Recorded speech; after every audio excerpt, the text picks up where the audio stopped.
A resource-based economy is simply the scientific method applied to social concern, an approach utterly absent in the world today. Society is a technical invention, and the most efficient methods of optimized human health, physical production, distribution, city infrastructure, and the like reside in the field of science and technology, not politics or monetary economics. It operates in the same systematic way as, say, an airplane, and there is no Republican or liberal way to build an airplane. Likewise, nature itself is the physical referent we use to prove our science, and it is a set system, emerging only from our increased understanding of it. In fact, it has no regard for what you subjectively think or believe to be true. Rather, it gives you an option. You can learn and fall in line with its natural laws and conduct yourself accordingly, invariably creating good health and sustainability, or you can go against the current to no avail. It doesn't matter how much you believe you can just stand up right now and walk on the wall next to you. The law of gravity will not allow it. If you do not eat, you will die. If you are not touched as an infant, you will die. As harsh as it may sound, nature is a dictatorship, and we can either listen to it and come in harmony with it, or suffer the inevitable adverse consequences. So, a resource-based economy is nothing more than a set of proven, life-supporting understandings where all decisions are based upon optimized human and environmental sustainability. It takes into account the empirical life ground, which every human being shares as a need, regardless, again, of their political or religious philosophy. There is no cultural relativism to this approach. It isn't a matter of opinion. Human needs are human needs, and having access to the necessities of life, such as clean air, nutritious food, and clean water, along with a positively reinforcing, stable, nurturing, and non-violent environment, is demanded for our mental and physical health, our evolutionary fitness, and hence the species' survival itself. A resource-based economy would be based upon available resources. You can't just bring a lot of people to an island or build a city of 50,000 people without having access to the necessities of life.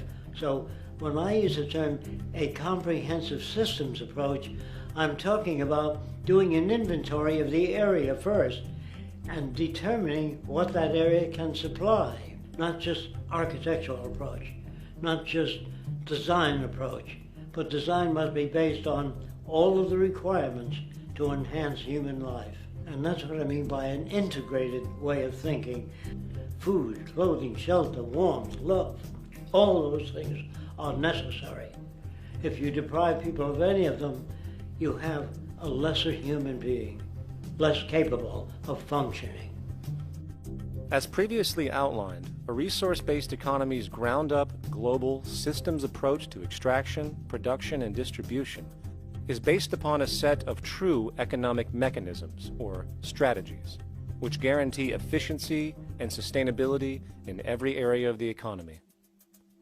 So, continuing this train of thought regarding logical design, what is next in our equation? Where does all this materialize? Cities.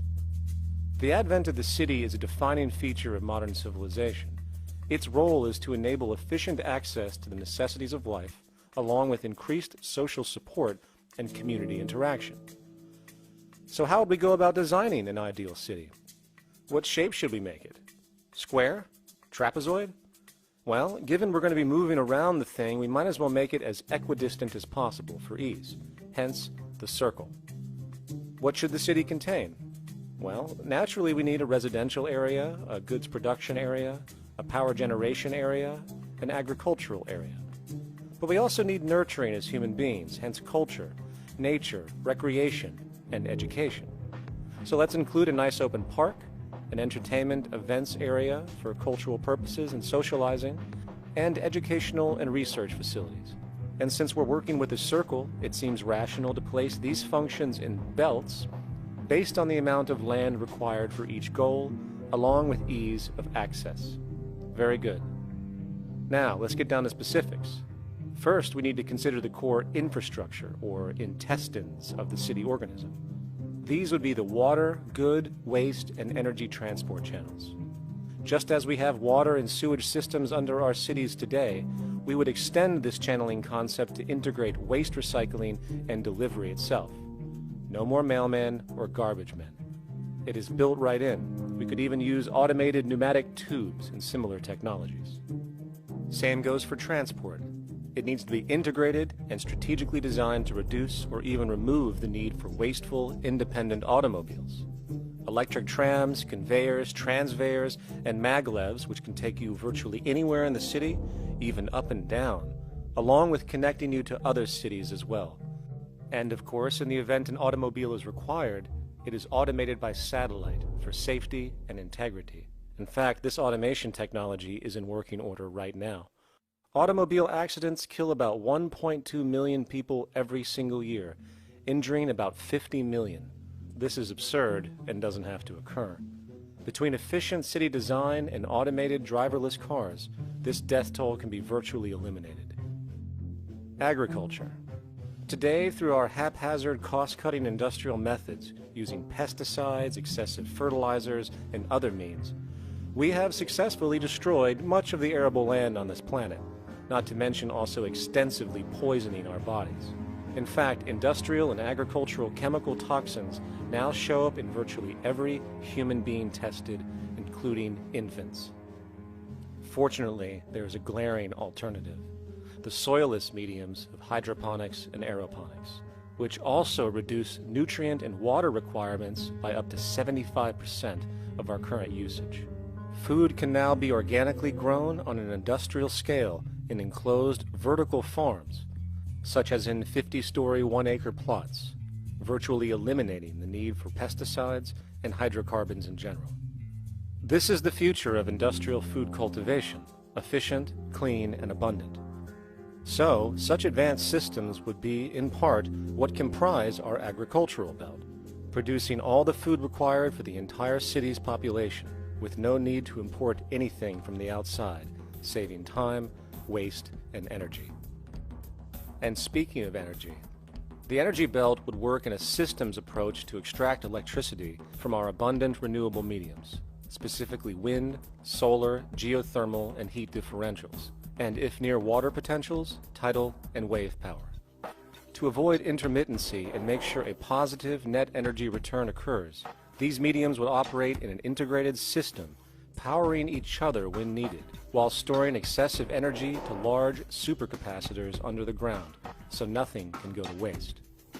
And not only does the city power itself, particular structures will also power independently and generate electricity through photovoltaic paints, structural pressure transducers, the thermocouple effect, and other current but underutilized technologies. But of course, this begs the question: how does this technology and goods in general get created in the first place? This brings us to production. The industrial belt, apart from having hospitals and the like, would be the hub of factory production. Completely localized overall, it would of course obtain raw materials by way of the global resource management system just discussed, with demand being generated by the population of the city itself. As far as the mechanics of production, we need to discuss a new, powerful phenomenon, which was sparked very recently in human history and is on pace to changing everything. It's called mechanization, or the automation of labor. Well, if you look around you, you'll notice that almost everything that we use today is built automatically. Your shoes, your clothes, your home appliances, your car, and so on, they are all built by machines in an automatic way. Can we say that the society has not been influenced by these major technological advancements? Of course not. These systems really dictate new structures and new needs, and they make a lot of other things obsolete. So we've been going up in the development and use of technology in an exponential way. So definitely automation is going to continue. You cannot stop technologies that just make sense. Labor automation through technology is at the bottom of every major social transformation in human history. From the agricultural revolution and the invention of the plow, to to the Industrial Revolution and the invention of the powered machine, to the information age we live in now, through essentially the invention of advanced electronics and computers. And with regard to advanced production methods today, mechanization is now evolving on its own, moving away from the traditional method of assembling component parts into a configuration into an advanced method of creating entire products in one single process. Like most engineers, I'm fascinated by biology because it's so full of examples of extraordinary pieces of engineering. And what biology is the study of things that copy themselves. Of course, that's good a definition of life as we've got. Again, as an engineer, I've always been intrigued by the idea of machines that would copy themselves. RepRap is a three-dimensional printer. That's to say, it's a printer that you plug into a computer, and instead of making two-dimensional sheets of paper with patterns on, it makes real, physical, three-dimensional objects. Now, there's nothing new about that. 3D printers have been around for about 30 years. Big thing about RepRap is that it prints most of its own parts. So if you've got one, you can make another one and give it to a friend, as well as being able to print lots of useful things. From the simple printing of basic household goods in your home, to the printing of an entire automobile body in one swoop, advanced automated 3D printing now has the potential to transform virtually every field of production, including home construction. Contour crafting is actually a fabrication technology, the so-called 3D printing, when you directly build a 3D object from a computer model. Using contour crafting, it will be possible to build a 2,000 square foot home entirely by the machine in one day. The reason that people are interested in automating construction is that it really brings a lot of benefits. For example, construction is pretty labor intensive, and although it provides job for a sector of the society, it also has issues and complications. For example, construction is the most dangerous job that there is. It is worse than mining and agriculture. It has got the highest level of fatality almost in every country. Another issue is the waste. An average home in the United States has 3 to 7 tons of waste. So this is huge if we look at the impact of construction and knowing that about 40% of all materials in the world are used in construction. So big waste of energy and resources and big damage to the environment as well. Making homes using hammers and nails and wood with the state-of-art technology today is really absurd and will go the way of our labor class in regards to manufacturing in the United States. Recently, there was a study by economist David Autor of MIT that states that our middle class is obsolete and being replaced by automation. Quite simply, mechanization is more productive, efficient, and sustainable than human labor in virtually every sector of the economy today. Machines do not need vacations, breaks, insurance, pensions, and they can work 24 hours a day every day. The output potential and accuracy compared to human labor is unmatched.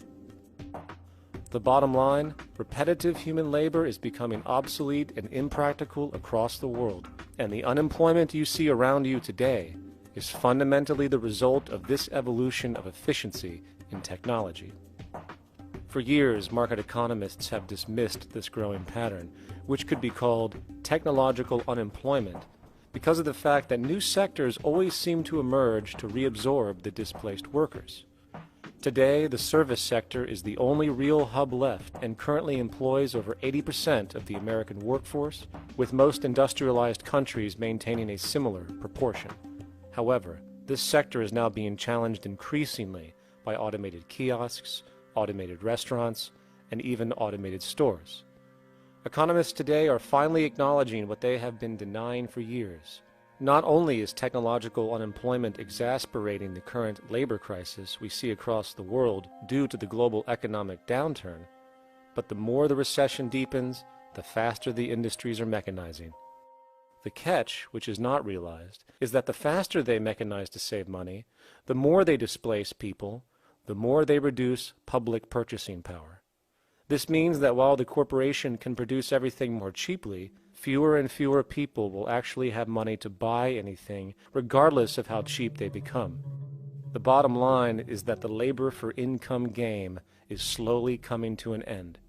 In fact, if you take a moment to reflect on the jobs which are in existence today, which automation could take over right now if applied, 75% of the global workforce could be replaced by mechanization tomorrow. And this is why, in a resource-based economy, there is no monetary market system, no money at all, for there is no need. A resource-based economy recognizes the efficiency of mechanization and accepts it for what it offers. It doesn't fight it like we do today. Why? Because it is irresponsible not to, given any interest in efficiency and sustainability. And this brings us back to our city system. In the center is the central dome, which not only houses the educational facilities and transportation hub, it also hosts the mainframe that runs the city's technical operations. The city is, in fact, one big automated machine. It has sensors in all technical belts to track the progress of agriculture, energy gathering, production, distribution, and the like. Now, would people be needed to oversee these operations in the event of a malfunction or the like? Most probably yes, but that number would decrease over time as improvements continue. However, as of today, maybe 3% of the city population would be needed for this job when you break it down.